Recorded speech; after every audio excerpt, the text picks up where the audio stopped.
semuanya, pada kesempatan saat ini saya akan berbagi kisah mengenai diri saya, peran saya di masyarakat, dan juga mengenai budaya dari negara lain yang menarik perhatian saya. Oke, yang pertama, mari berkenalan dengan diri saya. Halo, nama saya Imelda Dea Kartika. Kalian bisa memanggil saya dengan nama panggilan saya yaitu Imel, Imelda, Dea, ataupun lain sebagainya yang menurut kalian nyaman. Saya juga merupakan anak perempuan pertama dari 2 bersaudara. Saya memiliki adik perempuan yang memiliki rentan usia yang cukup jauh dengan saya yaitu 6 tahun. Meskipun saya dan juga adik saya memiliki rentan usia yang cukup jauh, saya berusaha untuk menjadi kakak yang baik untuk adik saya. Saya merupakan anak perempuan yang lahir di kota Yogyakarta. Tentu kalian sudah tidak asing ya dengan kota tersebut. Saya menghabiskan masa kecil saya di kota Yogyakarta. Sampai pada saat saya masuk SD, tepatnya pada kelas 4, saya baru pindah ke kota Magelang. Oke, yang selanjutnya yaitu mengenai peran saya di masyarakat. Saya merupakan warga asli warga negara Indonesia. Hal tersebut terbukti dari kartu tanda penduduk yang sudah saya miliki pada usia 17 tahun.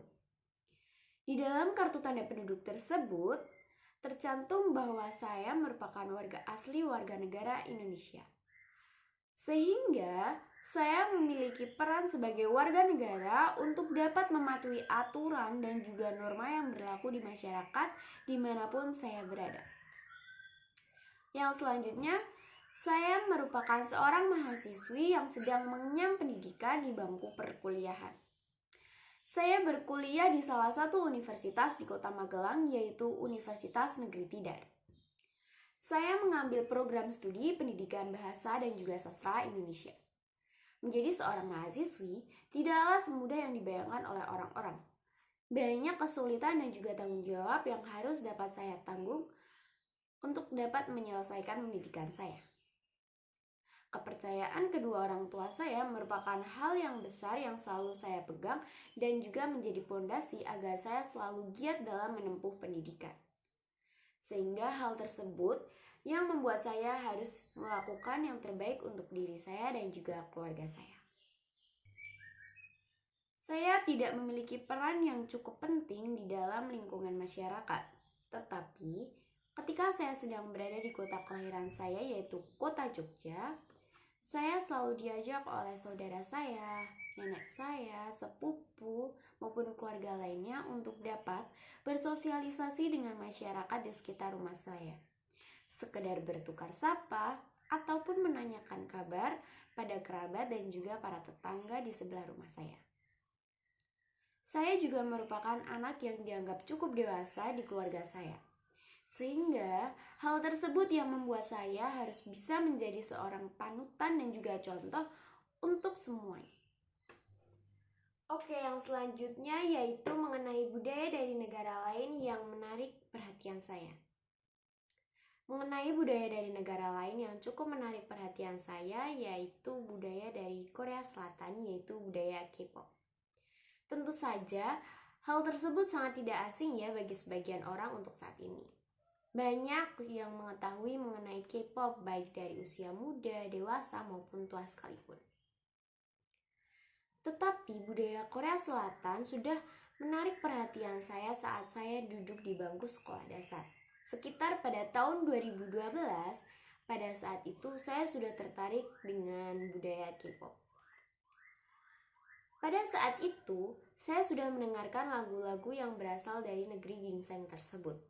Salah satu lagu yang menarik perhatian saya yaitu lagu dari girl group SNSD yang berjudul The Boys. Pada saat itu, perkembangan dari K-pop sendiri belumlah setenar atau sebesar saat ini. Saya hanya dapat menikmati lagu-lagu K-pop lewat warnet yang akan saya kunjungi ketika saya memiliki waktu luang. Budaya K-pop sendiri sudah menarik perhatian saya baik dari saya kecil hingga saat ini. Banyak hal yang sangat membuat saya tertarik tidak hanya lagu dan juga visual dari idol-idol yang menampilkan lagunya, tetapi bagaimana cara idol tersebut mencintai fansnya dan juga memperlakukan fansnya dengan sepenuh hati mereka dan dengan ketulusan mereka yang mereka berikan. Ada beberapa boy group yang menjadi sumber kebahagiaan saya ataupun yang menarik perhatian saya saat ini, yaitu ENHYPEN dan juga NCT. Selain lagu-lagu K-pop, saya juga tertarik dengan sejarah yang ada di Korea Selatan. Pada saat saya berada di bangku sekolah dasar, saya sudah menonton K-drama ataupun Korean drama. Pada saat itu saya menonton ataupun drama yang saya tonton pertama kali yaitu Dongyi atau The Sun Embrace the Moon. Pada drama tersebut merupakan drama kolosal yang menampilkan sejarah dari Korea Selatan. Dari drama tersebutlah saya dapat mengetahui mengenai sejarah dari kerajaan Joseon maupun yang lainnya. Selain mengenai sejarah, saya juga tertarik dengan baju adat Korea Selatan yaitu hanbok. Hanbok sendiri memiliki berbagai macam warna dan juga gaya yang membuat saya menyukai baju tersebut saat saya pertama kali melihatnya di dalam drama. Oke, yang selanjutnya mengenai budaya dari negara lain yang menarik perhatian saya. Yang pertama itu boy group asal Korea Selatan yaitu ENHYPEN. Nah, saat ini saya akan menjelaskan mengapa ENHYPEN dapat menarik perhatian saya dan juga mengubah kehidupan saya. ENHYPEN sendiri merupakan boy group asal Korea Selatan yang debut pada tahun 2020, belum lama ini, yang beranggotakan 7 orang member atau 7 orang idol. Di ENHYPEN sendiri, saya memiliki idola atau yang biasa disebut dengan bias, yaitu Jongwon. Tidak hanya kemampuan bernyanyinya yang sangat bagus dan juga unik, tetapi Jongwon sendiri merupakan idol yang memberikan saya kebahagiaan yang sangat berarti bagi saya. Ketika saya sedang lelah ataupun sedih, maka saya akan membuka sosial media saya yang akan menampilkan berbagai kegiatan dari ENHYPEN terutama Jongwon. Setelah cukup saya melihat media sosial saya akan beralih ke salah satu aplikasi yang dapat membuat saya berinteraksi langsung dengan idol saya, yaitu aplikasi Weverse. Nah, di dalam aplikasi tersebut, saya dapat mencurahkan semua rasa saya, yaitu rasa lelah, sedih, bahagia, maupun pencapaian saya kepada idol saya. Terkadang, idol saya melakukan siaran langsung yang dapat membuat saya berinteraksi langsung dengan idol saya.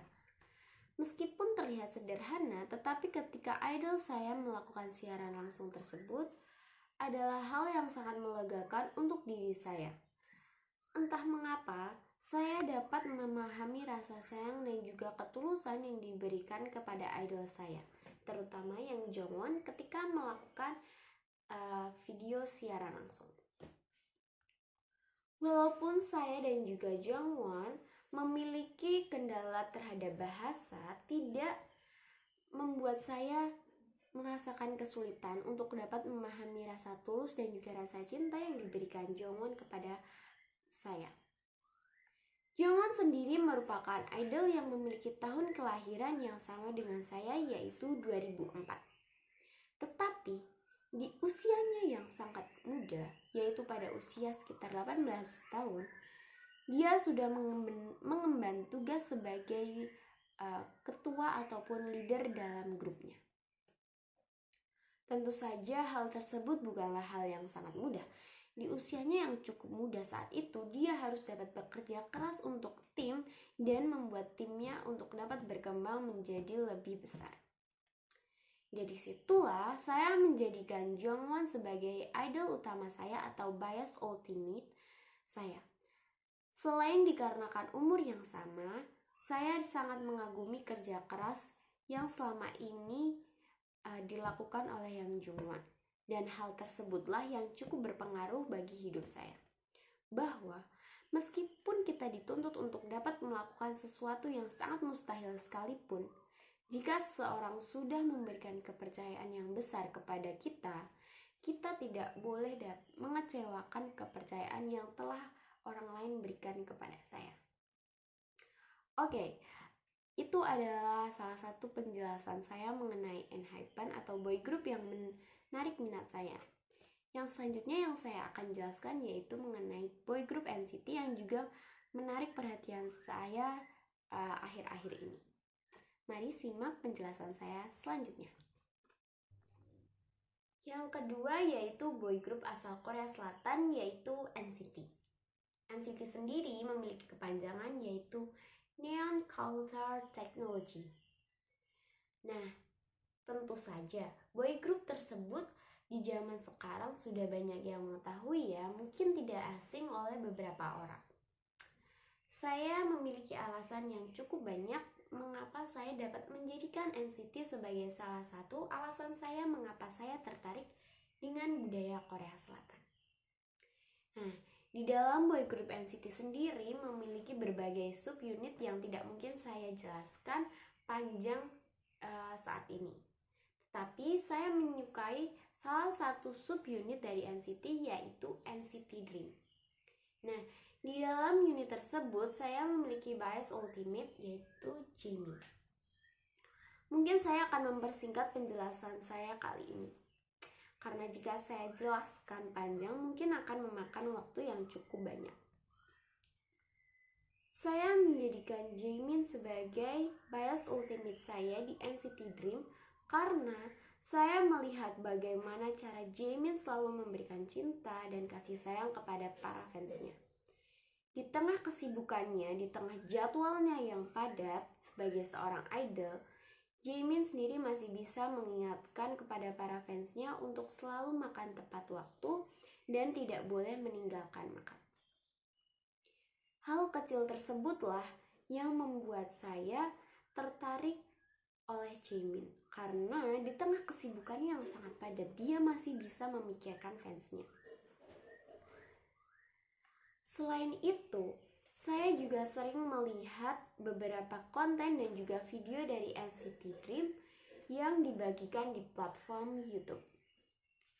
Nah, di dalam berbagai video tersebut, saya selalu melihat bagaimana cara Jimin menjadi seorang kakak, teman, sahabat yang dapat mendukung ataupun merangkul anggota lainnya. Rasa ketulusan yang diberikan Jimin kepada anggotanya yang lain, hal tersebutlah yang membuat saya juga dapat merasakan ketulusan tersebut. Nah, Jimin sendiri dan juga para anggota dari NCT Dream lainnya menurut saya bukanlah hanya sekadar partner kerja sebagai seorang idol, melainkan sebagai keluarga yang sudah terbentuk dari sekian lama. Hal tersebutlah yang cukup berpengaruh bagi kehidupan saya, bahwa saya dan keluarga saya harus saling menyayangi dan juga saling mengasihi satu sama lain. Sejujurnya sulit bagi saya untuk dapat memberikan alasan yang terperinci mengapa saya menyukai budaya K-pop yang memberikan pengaruh yang cukup besar bagi kehidupan saya. Banyak hal yang tidak dapat saya ungkapkan melalui kata-kata, tetapi ada beberapa hal yang dapat saya bagikan kepada kalian semua, yaitu bahwa budaya K-pop yang saya sangat sukai tersebut dapat membuat saya lebih bahagia. Meskipun saya hidup di lingkungan keluarga yang lengkap, tetapi K-pop juga merupakan salah satu sumber kebahagiaan saya saat ini. Bagi saya, K-pop bukan hanya sekedar budaya yang saya minati, tetapi K-pop sudah menjadi alasan mengapa saya saat ini jarang menangis karena sakit hati. Saat ini saya hanya dapat menangis ketika melihat idol saya mencapai sebuah pencapaian yang besar. Rasa kebahagiaan yang mereka rasakan pada saat mereka mencapai pencapaian mereka dapat tersalurkan kepada saya. Oke, mungkin cukup sekian yang dapat saya sampaikan mengenai diri saya, peran saya di masyarakat, dan juga mengenai budaya dari negara lain yang saya minati. Saya harap semua orang dapat berbahagia. Sekian dari saya. Annyeonghaseyo 친구. Bye.